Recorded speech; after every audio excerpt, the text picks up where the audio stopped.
I hadn't been back to Hollow Creek since I was a boy. The town seemed to have forgotten me, though it was hard to say whether that was a blessing or a curse. The thick fog that clung to the streets as I drove in made it feel like I had stepped into some forgotten corner of time. I could almost hear the whispers, the murmurs, lingering just beyond the reach of my thoughts. They'd always been there, growing up. Soft, distant sounds that faded away the moment I tried to focus on them. I wasn't sure what I expected when I arrived at my childhood home. A small, weathered cabin at the edge of the woods, but it wasn't the heaviness that seemed to hang in the air. I'd read about the disappearances. Locals had been vanishing without a trace, and Hollow Creek seemed to be at the center of it all. When I was asked to look into it, to research the town's history, I thought it was just another strange case, nothing I hadn't dealt with before. But as I pulled up to the familiar cabin, memories, forgotten, buried deep in my mind, came flooding back. The shadows in the trees, the strange pull toward the creek at night, the way the wind would carry voices from across the water, and then the whispers. Always the whispers. They could hear them now. "Not yet," I whispered to myself. "Focus." But as I stepped out of the car, the air felt thick. The hairs on the back of my neck stood up as I walked toward the front door. Something wasn't right. "Welcome home." I turned, startled by the voice. It was just a neighbor, a man I hadn't seen in years. But when I looked into his eyes, I saw something strange. An emptiness, as if the man I once knew had been replaced by someone or something else.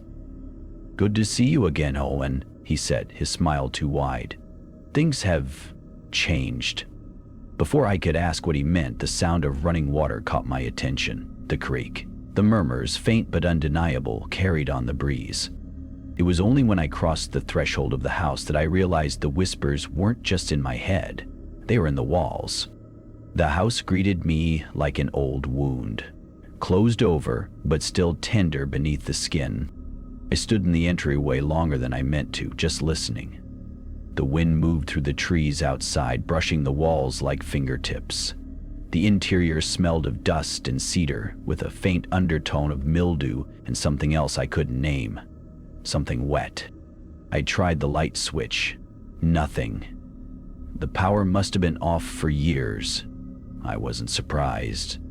The floor groaned under my boots as I walked through the living room, my flashlight catching on picture frames and shelves still cluttered with old books, candles, and long-dead plants. It looked exactly like it had when my grandfather died. Exactly. Rocking chair. In the rocking chair in the corner still faced the window, angled just slightly toward the creek. I moved closer, brushing the dust from the glass. The creek was just visible through the trees, still, dark, and too quiet. I could almost feel it watching me back.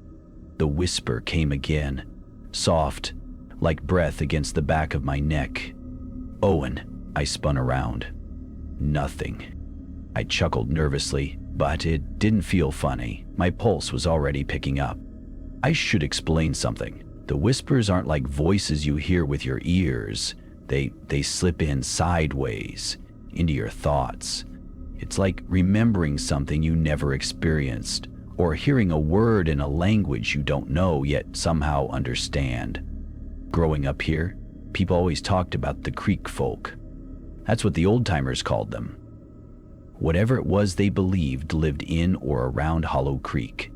Stories, mostly, about folks who wandered off into the woods at night and returned strange, or didn't come back at all.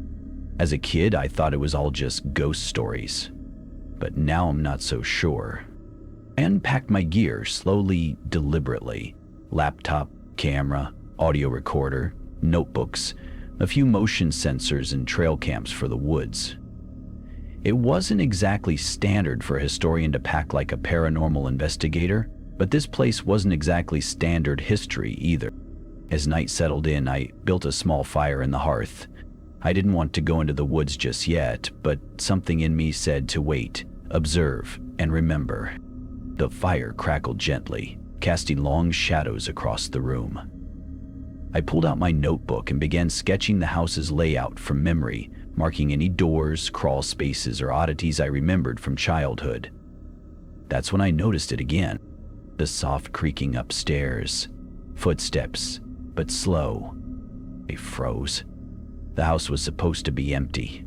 I moved quietly to the base of the stairs, taking each step carefully. I didn't call out, but something told me not to. I just listened. Silence.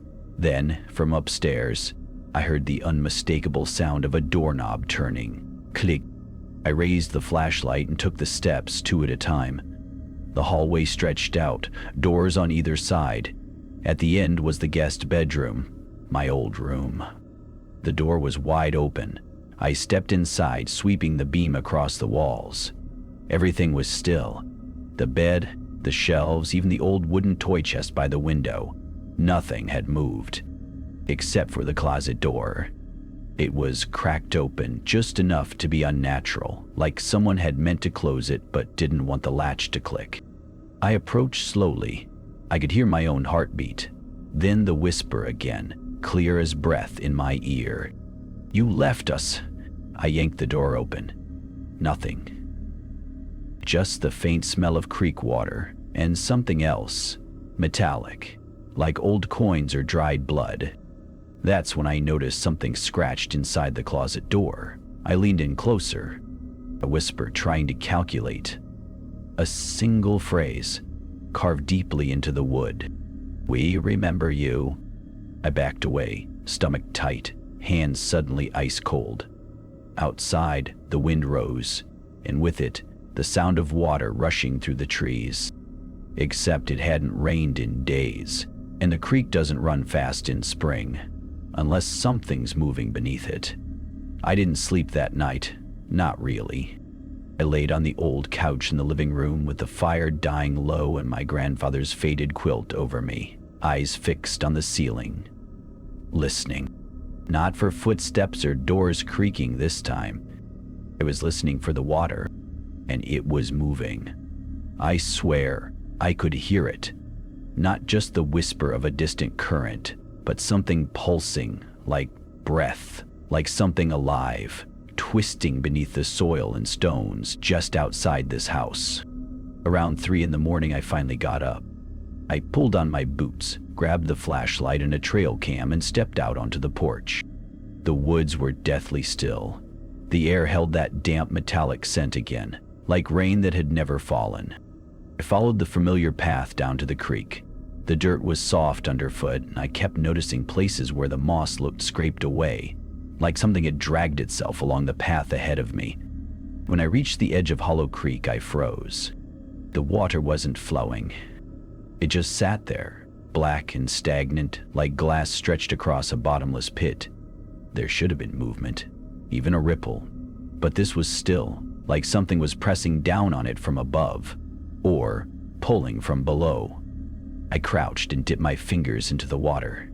It was warm, too warm, and then something strange happened. As I stood up, the air seemed to press in around me, heavy and expectant. The woods felt closer, like the trees were leaning in to hear. That's when I heard it.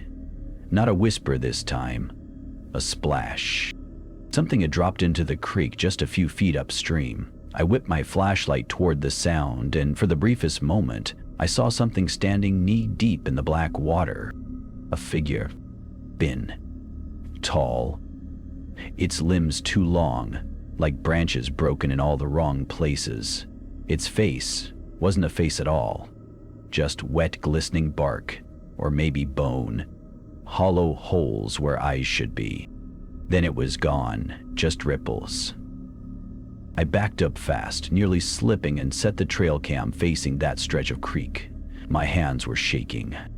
Back at the house, I locked the door behind me and sat at the table with my notebook, trying to process what I saw. But the moment I tried to write it down, something odd happened. The pen stuttered. The ink thickened and bled across the page in uneven lines. Then the letters began to form by themselves. My hand was still holding the pen, but it wasn't me writing. "You see now," We never left. You carry us still. I dropped the pen. The whisper followed. You brought us back. And of ordinary people. I stared at the page. My heart was pounding in my throat. I didn't understand. What did I bring back? What was we? That's when the scratching started again. Upstairs. Only now, it wasn't footsteps. It was something moving inside the walls, crawling, scraping. The old boards trembled above me. Just beneath the sounds, beneath the crackle of wood and wind and water, I heard something that made my skin crawl. Laughter, but not like a person's laugh. It was too wet, too slow, like something trying to imitate human joy and failing. I didn't go upstairs that morning. Couldn't. Whatever was up there had moved past the walls. I'd heard it pacing now, slow and deliberate. It wasn't trying to hide anymore. When the sun finally broke over the trees, it felt thin and useless, like someone had stretched a yellow sheet over a corpse. The woods were just as quiet as they'd been all night. Too quiet. Not a single bird call, no wind. Even the insects had stopped chirping. I opened the front door and almost expected the world to be gone. But it was all still there. The trees, the creek, and the trail cam I'd set up. I went back down, careful not to touch the water again. It looked even darker now, like something thick had settled in it overnight. A skin of fog clung low to the surface, even with the sun overhead. I pulled the SD card and hiked back to the house, heart pounding. I wasn't sure I wanted to know what I'd caught on camera, but I needed proof. Needed to see it hadn't all just been exhaustion and old fears kicking around in my head. I plugged the card into my laptop. There were 6 recordings. The first 5 were uneventful, just trees shifting slightly in the wind, shadows creeping as the night dragged on. But the 6th one, I'll never forget what I saw. At 3:47 a.m., something stepped into frame. It rose out of the creek like a man waking from sleep. But it wasn't a man. Its joints bent wrong, its head tilted too far to one side. It moved in jerks and stutters, like it wasn't used to having limbs. And then disappeared toward the camera, slowly, and smiled, not with a mouth, but with its eyes. It widened, hollow and glistening, and the shadows inside them twisted like fingers. Then it walked directly toward the lens. The video cut out just as it reached the edge of the frame. I sat there for a long time after that, staring at the paused image. And then I remembered something. Something my grandfather told me when I was a kid. Don't go near the old bedroom upstairs. Not after dark. Not ever. I thought it was just superstition. Some weird family thing. That room had always been nailed shut, boards hammered across it like something inside was contagious. But now, I had to know. I went to the tool shed behind the house and grabbed a pry bar. I don't remember walking up the stairs. I just remember the weight of it. The air got thicker with every step, like I was climbing through fog that didn't want me there. At the end of the hall was the door. Old wood. 6 rusted nails across each beam, and something scratched into the frame in charcoal. Stay below. It wasn't my grandfather's handwriting. It was shaky, almost childlike, but deep, gouged in. I peeled the boards off one by one. Each one groaned like it was mourning something, and when the last one dropped, the door opened on its own. No breeze, no push. It just opened. Inside was a small room. Windowless. Dust thick in the air like pollen. The only furniture was a twin bed with no sheets, a warped dresser, and a mirror that had been turned to face the wall. The whole room smelled like wet earth and mildew, like a grave. I stepped inside and the temperature dropped 10 degrees. Easy. Then I noticed the floor.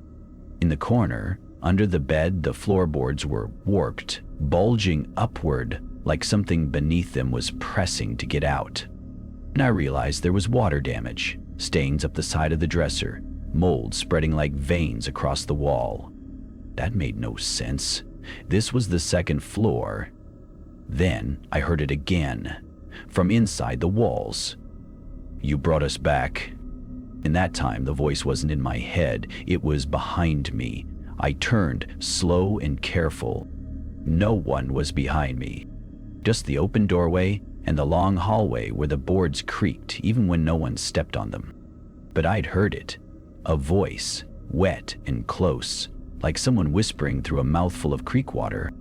I backed away from the room, but the floor groaned under my boots, and the moment I hit the threshold, the sound shifted. Beneath me, something knocked under the floor. Once, twice. Then it began to drag. A slow, wet pull, like a body being moved just below the wood. I slammed the door shut and ran, down the stairs, through the front room, into the yard. I didn't care that it was still morning. I didn't care that the sun was out. The air felt wrong. Everything did. That room had been sealed for a reason, and I'd opened it. By the time I made it back to the trail cam, I already knew what I'd find. The battery had been ripped out. The lens was shattered. Something had crushed it. And when I looked down at the bank where the figure had first appeared on the video, there were footprints. Long, human-shaped, but too long. Each toe had pressed too deep into the mud. They didn't walk like ours did. They dragged, like they didn't belong up here. I didn't go back into the house. I went to the barn. I climbed up to the hayloft where my grandfather used to keep the old papers and family records, and I started digging. It took hours. But finally, behind a pile of feed sacks and broken chairs, I found a crate nailed shut with iron strips. Inside were yellowing pages, brittle with mold, and one of them, torn and handwritten, was dated 1891. Water came in again, from below. We boarded it up, buried it deep, told the children to keep their voices down, that it listens. Another, later. They say the creek never dries because it isn't fed by rain. It's fed by them, by the ones that whisper beneath the stones. And finally, one from my grandfather himself. If you're reading this, it means you opened the door. God help you. Don't go near the creek at night.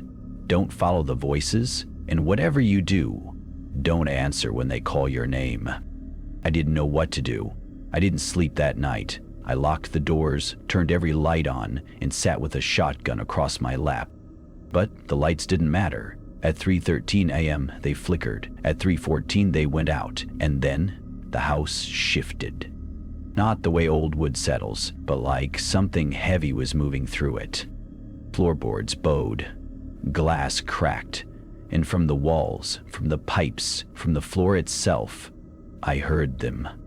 Whispers. Not words, not language, but laughter. Children. I swear to God, it sounded like children. They laughed and whispered and tapped their fingers against the inside of the walls. Then I heard footsteps coming down the stairs. But they weren't mine, and they weren't walking. They were crawling, nails scraping, knees thudding, dragging. They stopped outside the room I was in, just on the other side of the wall. Didn't breathe, didn't move. Then, so close I could feel the breath through the wood, you brought us back. The door handle turned. I raised the shotgun and fired. The sound shattered the room, blew a hole straight through the door, and revealed nothing. No body, no blood, just mud. Thick, black mud splattered across the walls and soaking into the floor. I ran, left Hollow Creek at sunrise, and haven't been back since. The house still stands. People say it's abandoned, but I know better.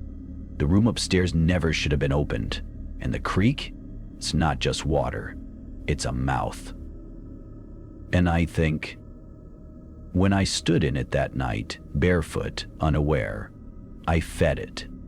They say the land remembers what it buries, but sometimes the land doesn't want to remember. Sometimes it wants to return what it was forced to forget.